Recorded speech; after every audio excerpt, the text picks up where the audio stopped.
الحمد للہ رب العالمین والعاقبۃ للمتقین والصلاة والسلام علی سید الانبیاء والمرسلین اما بعد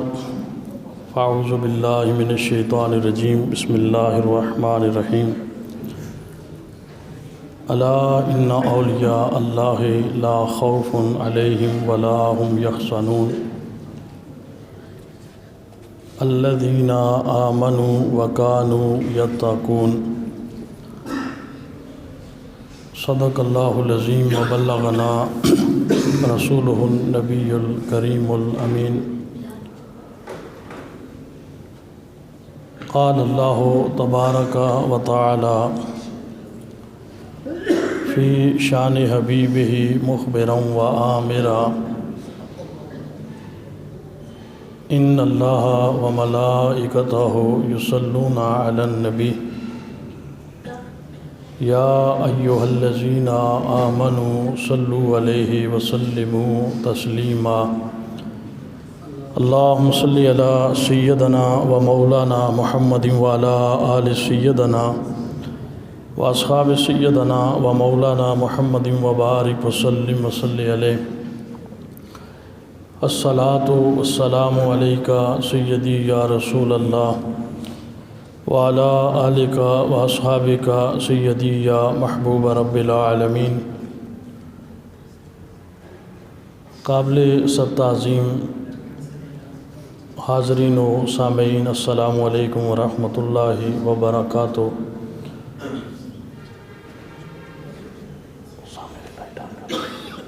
لائٹ آن کر دیں سر۔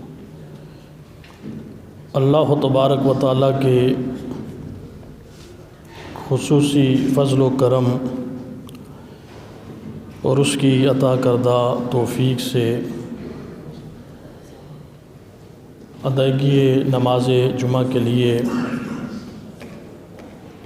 اللہ کے گھر میں حاضری کی سعادت حاصل کر رہے ہیں۔ رب کائنات کی بارگاہ میں دعا ہے کہ وہ ہماری اس حاضری کو اپنی بارگاہ میں شرف قبولیت عطا فرمائے۔ یہ ربیع الثانی کا بابرکت اور باعظمت ماہ مبارک ہے جس میں ہم لوگ موجود ہیں، اور آج ربیع الثانی کی 15ویں تاریخ ہے۔ عمومی طور پہ پوری دنیا کے اندر بسنے والے اہل ایمان اور بالخصوص اولیاء کاملین سے محبت کرنے والے لوگ اس ماہ مبارک کے اندر سرتاج الاولیاء، امام الاولیاء، سید الاولیاء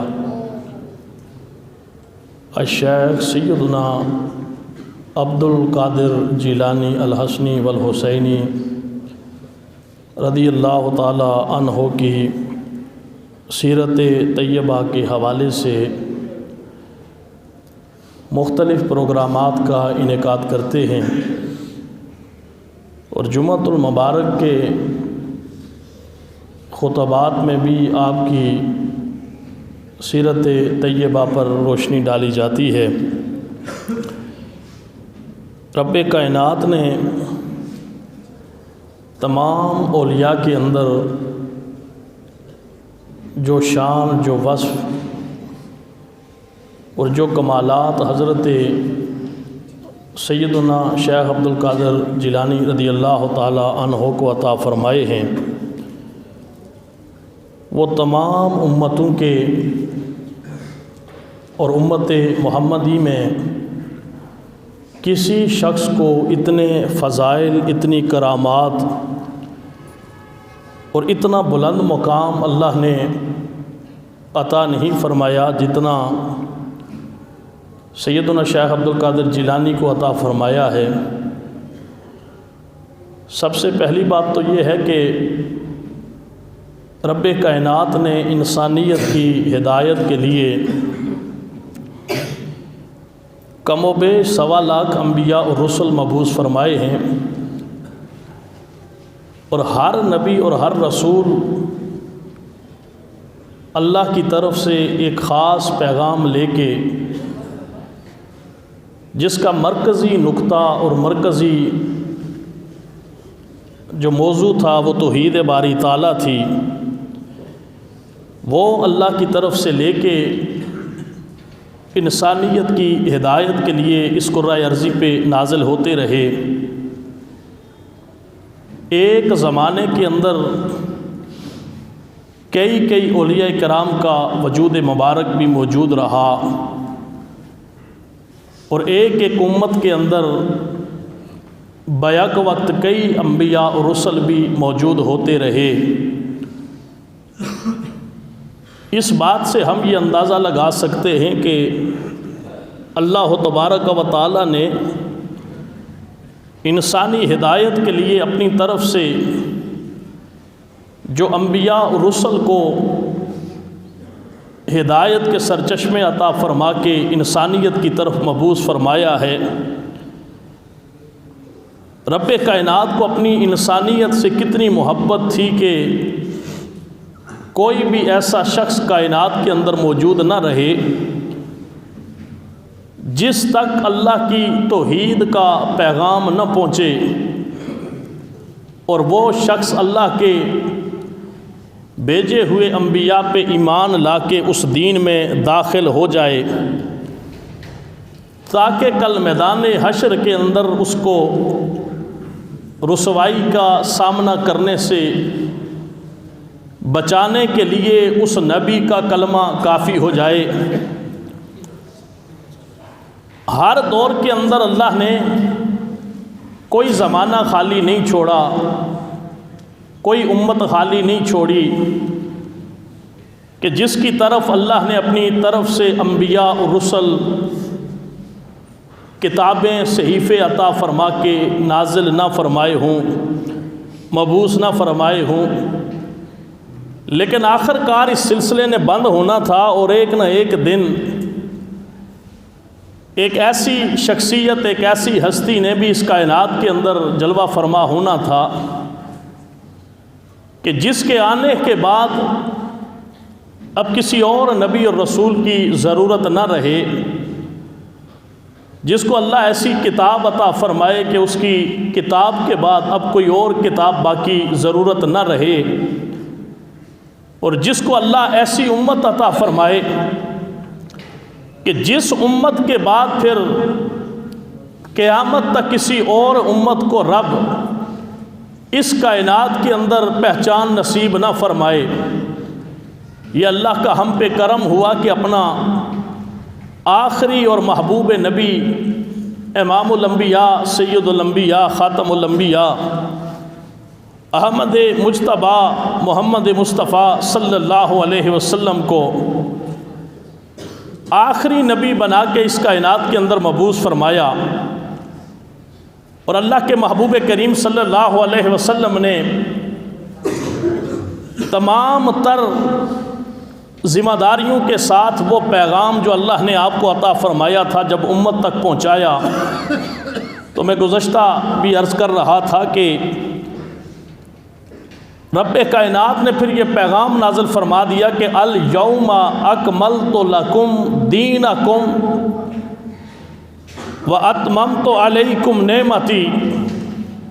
کہ اے محبوب کریم میرا وہ دین، میرا وہ پیغام، میرا وہ سلسلہ جو سیدنا آدم سے لے کے چلا آ رہا تھا، الیوم آج کے دن اکملتو میں نے اس سارے کے سارے پیغام کو تیرے اوپر مکمل فرما دیا ہے۔ یعنی یہ آیت کریمہ اگر بندہ نبی کا امتی بن کے دل میں تھوڑی سی محبت رکھ کے پڑھے اور یہ سوچے کہ میں کتنے اعلیٰ نبی کا امتی ہوں جس نبی کو رب یہ فرما رہا ہے کہ اے محبوب کریم میرا وہ پیغام جو سیدنا آدم سے لے کے کم و بیش 1.25 لاکھ انبیاء اس کائنات کے اندر لے کے آتے رہے، مبعوث ہوتے رہے، میں نے تجھے منتخب فرما لیا، تجھے چن لیا ہے، تجھے یہ مقام اور یہ شرف عطا فرمایا ہے کہ وہ پیغام جو 1.25 لاکھ انبیاء اور رسل لے کے ایک کے بعد دوسرا، دوسرے کے بعد تیسرا، کم و بیش 1.25 لاکھ انبیاء اور رسل جو پیغام لے کے آتے رہے۔ اگر میں یہاں پہ یہ کہہ دوں کہ ہر نبی کے بعد دوسرے نبی کو بھیجا اس لیے جا رہا تھا کہ ضرورت تھی، ہر صحیفے کے بعد دوسرا صحیفہ بھیجا اس لیے جا رہا تھا کہ کتابوں اور صحیفوں کی ضرورت تھی، ہر امت کے بعد دوسری امت کو پیدا اس لیے کیا جا رہا تھا کہ امتوں کی ضرورت تھی۔ ہم کتنے خوش نصیب ہیں کہ نبی ملا تو ایسا جس نبی کے بعد اب نبوت کی ضرورت نہیں رہی، کتاب ملی تو ایسی کتاب جس کتاب کے بعد قیامت تک کائنات کی ہدایت کے لیے کسی اور کتاب کی ضرورت نہیں رہی، اور رب نے ہم کو امت بنایا تو ایسی امت کہ قیامت تک اب کائنات کے اندر اس امت کے بعد امت کی ضرورت نہیں رہی۔ یہ رب نے پیغام عطا فرمایا کہ الیوم اکملت لکم دینکم، اے میرے محبوب کریم 1.25 لاکھ انبیاء اور رسل میری طرف سے جو پیغام لے کے آتے رہے، تشریف لاتے رہے، ہر نبی کے بعد دوسرا نبی آتا اس لیے رہا کہ ضرورت تھی، ہر کتاب کے بعد دوسری کتاب کو میں اس لیے نازل فرماتا رہا کہ ضرورت تھی۔ اب تجھے میں نے اتنی شانیں عطا فرما کے، اتنے مقامات عطا فرما کے صرف نبی بنا کے نہیں بھیجا بلکہ سید الانبیاء بنا کے بھیجا ہے، سارے نبیوں کا بھی نبی بنا کے بھیجا ہے، سارے رسولوں کا بھی رسول بنا کے بھیجا ہے۔ اب تیرے اوپر میں نے اپنے اس دین کو مکمل فرمایا، ذرا پیچھے جائیں، اس دین کو مکمل فرما دیا، دینکم، اس دین کو تمہارے لیے مکمل فرما دیا۔ مولا کون سے دین کو؟ فرمایا جو دین سیدنا آدم سے لے کے سیدنا عیسیٰ تک 1.25 لاکھ انبیاء اور رسل جو لے کے آتے رہے، کسی پہ میں نے اس کو مکمل نہیں فرمایا ہے نبی، وہ دین میں نے تیرے اوپر مکمل فرما دیا ہے۔ ایک یہودی حضرت سیدنا عمر فاروق رضی اللہ تعالی عنہ سے ملا اور کہنے لگا، عمر میں نے تمہارا قرآن پڑھا ہے، ہم لوگ تمہارے نبی کو اپنے بیٹوں سے بھی زیادہ جانتے اور پہچانتے ہیں، اس لیے کہ ہماری کتابوں کے اندر جتنی بھی نشانیاں بیان ہوئی ہیں کہ آخری نبی جو آئے گا تو یہ نشانیاں ہوں گی، ہم نے وہ ساری نشانیاں اس نبی کی ذات میں دیکھ لی ہے۔ عمر فاروق نے فرمایا پھر کلمہ کیوں نہیں پڑھتے؟ کہنے لگے اگر اس نبی کا کلمہ پڑھیں گے تو ہمیں اپنی شریعت چھوڑنی پڑے گی۔ انا تھی، بغض تھا، حسد تھا کہ یار ہماری کتاب ختم ہو جائے گی، ہمارا دین ختم ہو جائے گا، یہودیت کا نام کوئی نہیں لے رہا، پھر ہمیں مسلمان کہلوانا پڑے گا۔ کہا صرف وہ اندر کی ہماری انا ہے جو ہمیں کلمہ نہیں پڑھنے دیتی، ورنہ عمر ہم تو اپنی کتابوں کے اندر تمہارے نبی کو اپنی اولاد سے بھی زیادہ جانتے ہیں، اس لیے کہ رب نے ہماری کتابوں کے اندر تمہارے اس نبی کی ساری شانیں بیان فرمائی ہیں، اور سارے کے سارے وہ نشانیاں بھی بیان فرمائی ہیں جو ہم اپنی آنکھوں سے دیکھ رہے ہیں کہ رب نے ہماری کتابوں کے اندر اس نبی کے آنے کی جو نشانیاں بیان فرمائی تھی وہ ساری کی ساری ہم نشانیاں دیکھ بھی رہے ہیں، اور وہ ساری کی ساری نشانیاں ہم پڑھ بھی چکے ہیں۔ آپ نے فرمایا ایمان کیوں نہیں لاتے؟ کہا اندر کی انا ہے، ہمیں اپنا دین چھوڑنا پڑے گا۔ یہی کہہ رہے تھے نا ابو جہل، ابو طالب، یہی کہہ رہے تھے نا ہم پھر اپنے باپ دادا کے دین کو چھوڑ دیں، اپنے باپ دادا کے دین دھرم کو چھوڑ دیں، اگر تیرے جو ہے وہ خدا کا کلمہ پڑھ لیں تو اپنے آبا و اجداد کے دین کو کہاں پہ چھوڑیں؟ یہ انا تھی یہودیوں کے اندر بھی، یہ انا تھی اس وقت کے اللہ کے نبی کے ان رشتہ داروں کے اندر بھی کہ ہم اپنے آبا و اجداد کے دین کو ترک کر دیں۔ وہ یہودی کہنے لگا عمر میں نے تمہارا قرآن پڑھا ہے، سارا قرآن پڑھا ہے، لیکن قرآن کی یہ جو آیت ہے نا جو اللہ نے تمہیں عطا فرمائی ہے، مسلمانوں کو عطا فرمائی ہے، جس آیت کریمہ کے اندر اللہ نے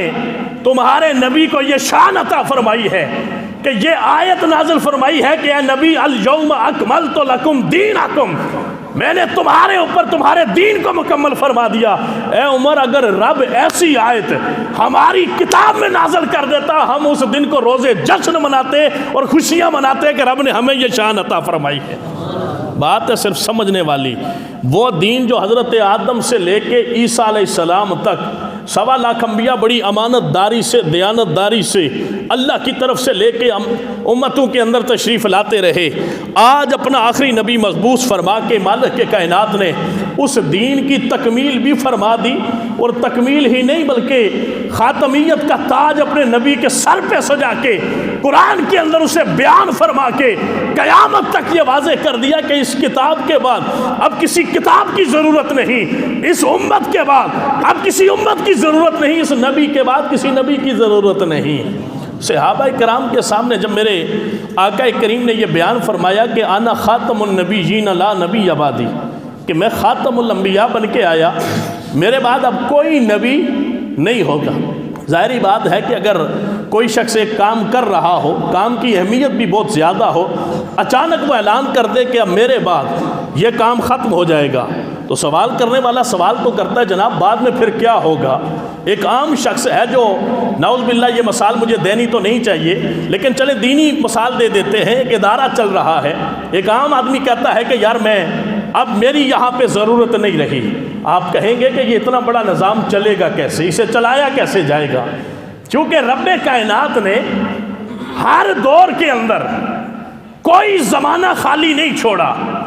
کوئی امت خالی نہیں چھوڑی جس کے اندر اللہ کی طرف سے نبی، انبیاء، رسل تشریف نہیں لاتے رہے۔ ہم تو صرف 4 نبیوں کا جانتے ہیں نا، توریت، زبور، انجیل اور جو ہے وہ قرآن حکیم، 4 نبیوں پہ 4 کتابیں نازل ہوئی، لیکن صحیفے ہر نبی کو ملتے رہے۔ 313 ایسے نبی اور رسل ہیں جن کو رب کائنات نے کتابیں عطا فرمائی ہیں، کتابیں عطا فرمائی ہیں۔ یہ تو ہم 3 صرف اس لیے پڑھتے ہیں کہ قرآن کے اندر صرف ان 3 کا ذکر آیا ہے اور وہ ہمیں یاد ہے۔ 313 ایسے اولو العزم انبیاء اور رسل تھے جن کو رب نے کتابیں عطا فرمائی، اور باقی ہر نبی کو اللہ نے صحیفے عطا فرمائے۔ چھوٹے چھوٹے سلیبس آپ اسے کہہ سکتے ہیں۔ جب اللہ کے محبوب کریم نے یہ اعلان فرمایا کہ انا خاتم النبیین لا نبی بعدی، میں خاتم الانبیاء بن کے آیا، میرے بعد کوئی نبی نہیں آئے گا، ظاہری بات ہے صحابہ کے سامنے اللہ کے محبوب نے اس دین کی ضرورت کو جس انداز سے بیان فرمایا تھا کہ ہر دور کے اندر انبیاء رسل تشریف لاتے رہے۔ صحابہ عرض کرتے ہیں یا رسول اللہ فما یکونو، آپ نے تو اعلان فرما دیا کہ میرے بعد کوئی نبی کائنات کے اندر نہیں آئے گا، انسان تو پیدا ہوتے رہیں گے، انسانیت تو پیدا ہوتی رہے گی، لوگ کائنات کے اندر قیامت کے آنے تک کائنات تو سجدی رہے گی، اور ہر دور کے اندر کائنات تو آباد رہے گی، رب کے بندے تو پیدا ہوتے رہیں گے۔ یا رسول اللہ یہ تو فرمائیے، ہمارا یہ بھی عقیدہ ہے کہ رب نے جو آپ کے زمانے کی قسم اٹھائی ہے نا، والعصر، محبوب تیرے زمانے کی مجھے قسم ہے، رب نے جو آپ کو نبوت عطا فرمائی ہے یہ کوئی 2-4 صدیوں کی بات نہیں ہے، رب نے جو آپ کو نبوت عطا فرمائی ہے، آپ کی نبوت کا عرصہ بھی سب سے زیادہ اور طویل عرصہ اللہ آپ کو عطا فرمائے گا۔ یہ تو نہیں ہو سکتا کہ آج آپ نے اعلان فرمایا کہ میرے اوپر نبوت ختم ہو گئی، کل قیامت آ جائے گی بس نظام ختم ہو گیا، نہیں، ہمارا یہ عقیدہ ہے کہ اگر حضرت سیدنا کی نبوت 6 صدیوں تک رب سیدنا عیسیٰ کی نبوت کو تن تنہا یہ شان عطا فرماتا ہے کہ 571 عیسوی کو آپ کی ولادت باسعادت ہوتی ہے، اور تقریباً 5.25 صدیاں اللہ اگر سیدنا عیسیٰ کو عطا فرماتے ہیں تو آپ تو عیسیٰ کے بھی نبی بن کے آئے، آپ کی نبوت کا دورانیہ زیادہ ہوگا، عرصہ زیادہ ہوگا۔ یا رسول اللہ ہم پوچھنا یہ چاہتے ہیں فما یکونو، اگر آپ کے بعد نبی کوئی نہیں آئے گا، آپ کے بعد کتاب کوئی نہیں آئے گی، انسانیت کو ہدایت کی ضرورت تو رہے گی، ہر دور کے اندر انسانیت کے اندر اس پیغام کو پہنچانے کے لیے ایسے لوگوں کا تو ہونا ضروری ہے کہ جو نبی تو نہ ہوں لیکن رب ان کے اندر ایسے اوصاف پیدا فرما دے جو انبیاء کے نور نبوت کا جمال بھی دکھائی دے، اور جن کی ذاتوں کے اندر نبوت کا فیضان بھی نظر آنا شروع ہو جائے۔ اللہ کے محبوب کریم نے فرمایا یکون خلفاء بعضهم علی عصر بعض، یاد رکھو رب نے آدم سے لے کے عیسیٰ تک ہر نبی کو نبی بھی بنایا تھا اور ہر نبی کو ولی بھی بنایا تھا۔ یہ جو آج کل لوگ بڑی دریدہ دہانی سے شان ولایت پہ بھونکنا شروع کر دیتے ہیں، میں ان کے لیے صرف ایک بات عرض کرنا چاہتا ہوں کہ ہر نبی بیک وقت نبی بھی تھا اور ہر نبی بیک وقت ولی بھی تھا۔ ہر نبی کو اللہ نے نبوت بھی عطا فرمائی تھی اور ہر نبی کو اللہ نے ولایت بھی عطا فرمائی تھی۔ یہ ولایت عام مارکیٹوں میں بکنے والی چیز نہیں ہے، چوک اور چوبارے کے اندر خریدنے والی چیز نہیں ہے، یہ عطا خداوندی ہے اور یہ بڑا اعلیٰ منصب ہے جس کا اللہ نے قرآن کے اندر ذکر فرمایا ہے۔ الا ان اولیاء اللہ لا خوف علیہم ولا هم یحزنون۔ نبی وہ ہوتا ہے جس سے رب ڈائریکٹ کلام کرتا ہے، اور ولی وہ ہوتا ہے جس کو رب ان ڈائریکٹ اپنی طرف سے پیغام محبت عطا کر کے اپنے بندوں کے اندر منتخب فرما لیتا ہے۔ بس فرق اتنا ہے، لیکن ہر نبی وہ نبی بھی تھا اور ہر نبی ولی بھی تھا۔ ولی کہتے ہیں دوست کو، ولی کہتے ہیں اپنے محبوب کو، ولی کہتے ہیں رب جس سے راضی ہو جائے۔ تو یہاں پہ کوئی شخص انکار نہیں کر سکتا کہ ہر نبی بیک وقت وہ نبی بھی تھا اور ہر نبی بیک وقت وہ ولی بھی تھا۔ ہر نبی کو اللہ نے مقام نبوت بھی عطا فرمایا تھا اور ہر نبی کو اللہ نے مقام ولایت بھی عطا فرمایا تھا۔ جب صحابہ نے عرض کی یا رسول اللہ آپ کے بعد پھر کیا ہوگا، تو اللہ کے محبوب کریم نے فرمایا کہ میرے بعد رب نے سلسلہ نبوت بند فرما دیا ہے، لیکن قیامت تک سلسلہ ولایت جاری رہے گا، سلسلہ ولایت جاری رہے گا۔ وہ لوگ جو حضرت سیدنا ابراہیم کی امت کے اندر ولی ہوئے، ان کو آج بھی حدیث آثار کے اندر دیکھیے انہیں ولایت ابراہیمی کے ولی کہا جاتا ہے۔ وہ لوگ جو حضرت سیدنا موسیٰ کی امت کے اندر ولی ہوئے، انہیں ولایت موسوی کے نام سے یاد کیا جاتا ہے۔ جو لوگ حضرت سیدنا عیسیٰ کی امت کے اندر ولایت کے منصب پہ سرفراز رہے، انہیں ولایت عیسوی کہا جاتا ہے۔ اور جو لوگ حضرت محمد مصطفیٰ کی ولایت امت کے اندر ولی بنے، انہیں ولایت محمدی کا وارث کہا جاتا ہے، ولایت محمدی کا وارث کہا جاتا ہے۔ میں چھوٹی سی بات آپ کے سامنے عرض کرنا چاہتا ہوں۔ ہم قرآن پڑھتے ہیں، قرآن ہمارا عقیدہ ہے، قرآن ہمارا ایمان ہے۔ اگر مولوی یا ملا کوئی باہر سے بات کرے تو اس کے اندر دو رائے ہو سکتی ہے۔ اختلاف رائے رکھنا عام بندے سے یہ کوئی کفر نہیں ہے، لیکن جس کو میرے رب نے بیان فرما دیا یا رب کے محبوب کریم نے بیان فرما دیا، اس کا انکار کرنا، اس سے اختلاف رکھنا، یہ انسان کو دائرہ کفر میں لے کے چلا جاتا ہے۔ اب آپ کے سامنے میں بڑی ذمہ داری سے ایک بات بیان کرنے جا رہا ہوں۔ عام حالات کے اندر لوگوں کے سامنے ایسی سوچ اور فکر رکھی نہیں جاتی۔ قرآن ہم میں سے بہت سارے لوگ جو ہے وہ قرآن صرف پڑھتے ہیں، بس کبھی اللہ ان کو غنیمت موقع اور یہ توفیق عطا فرمائے کہ وہ ترجمہ بھی پڑھے، لیکن بعض چیزیں ایسی ہوتی ہیں جو ہم نے سن رکھی ہوتی ہیں۔ شاید یہ بات آپ میں سے اکثر لوگوں نے سن رکھی ہو، لیکن میں اپنے موضوع کو ذرا تقویت دینے کے لیے اور آپ کے ذہنوں کے اندر ایک بات ڈالنے کے لیے اس کا سہارا لے رہا ہوں۔ امید ہے کہ اللہ اپنے قرآن کے اندر اتنا فیض رب نے ضرور رکھا ہے کہ بندہ اگر رب کا قرآن سنے نا تو اسے بے فیض اللہ کا قرآن رہنے نہیں دیتا۔ میں ایک جگہ عرض کر رہا تھا کہ ماؤں سے کہو اپنی اولاد کو قرآن پڑھایا کریں، بہنوں سے کہا کرو کہ اپنے بھائیوں سے محبت کرتی ہیں تو انہیں قرآن پڑھایا کریں، اس لیے کہ بہن اگر قرآن پڑھ رہی ہو، بھائی سن لے تو رب اسے عمر فاروق کی شان عطا کر دیتا ہے، اور اگر ماں قرآن پڑھنے والی ہو اور بیٹا قرآن سننے والا ہو تو رب اسے حسین کی شان عطا کر دیتا ہے۔ ہم مارے کیوں پھر رہے ہیں؟ ہم در بدر کیوں پھر رہے ہیں؟ ہم نے معاشرے کو بھانج بہنے اور بھانج دیندار مائیں دی ہے جنہیں دین تک کی خبر نہیں ہوتی۔ میں یہ اپنے موضوع کے اندر سیدنا شیخ عبد القادر جیلانی کا مقام آپ کے سامنے بیان کروں گا تو پھر آپ کو پتہ چلے گا کہ شیخ عبد القادر جیلانی خود ہی ولیوں کا سردار بن کے نہیں آیا، رب نے آپ کی ماں کو بھی یہ شان عطا فرمائی تھی، آپ کے باپ کو بھی یہ شان عطا فرمائی تھی۔ قرآن بیان کرتا ہے کہ اللہ کا ایک نبی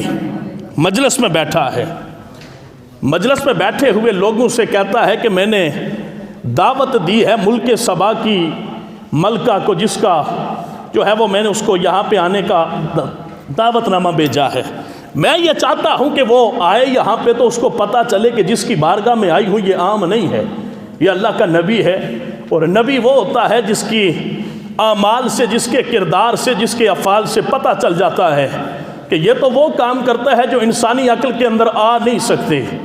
ولی بھی وہ ہوتا ہے جس کے اللہ ایسے کام کروا دیتا ہے جو انسانی عقل کے اندر آ نہیں سکتے۔ اللہ کا نبی جلوہ فرما ہے، نبی کا نام ہے سیدنا سلیمان علیہ السلام، سیدنا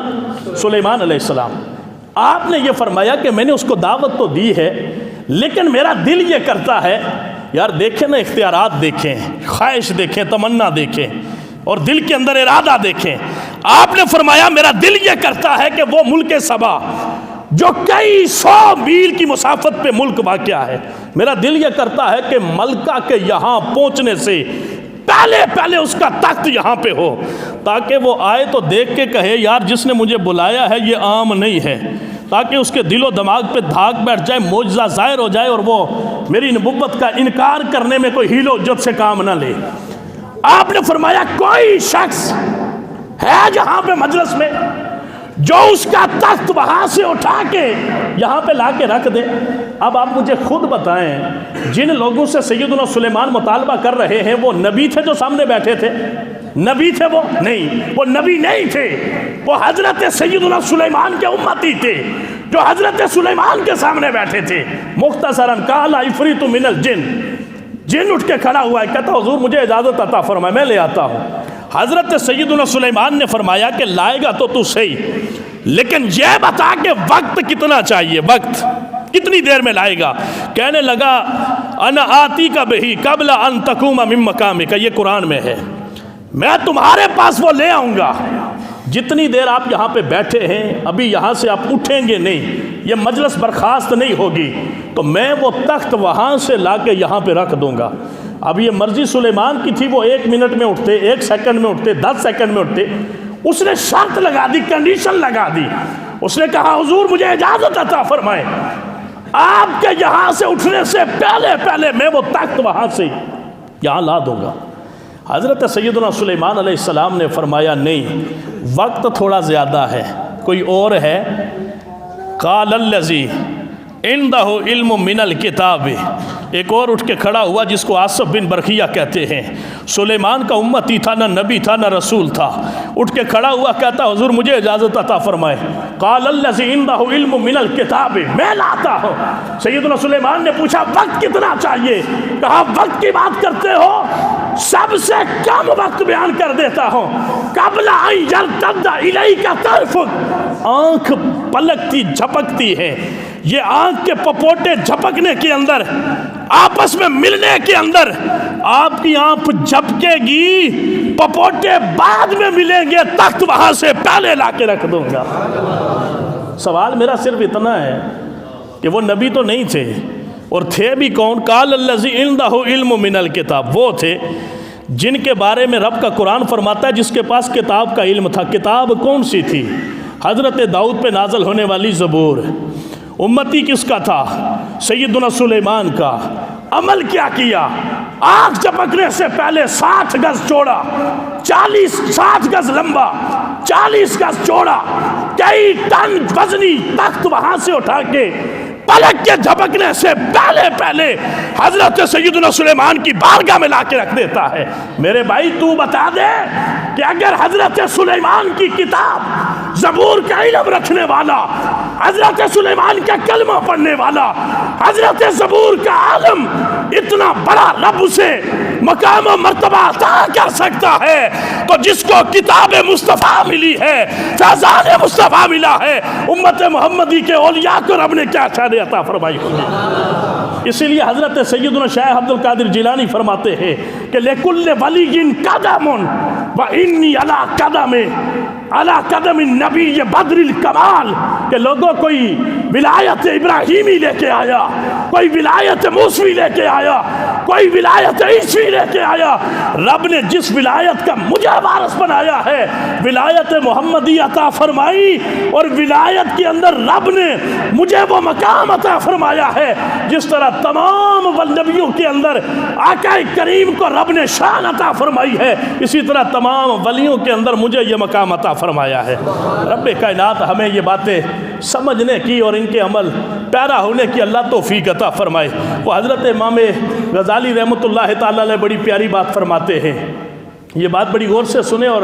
یقین جانیں اس کے اندر لذت بڑی ہے، میں نے بڑی تحقیق کی ہے اور یہ حقیقت ہے۔ آپ فرماتے ہیں بندے کا جو عمل ہوتا ہے، عمل شروع ہوتا ہے ریا سے۔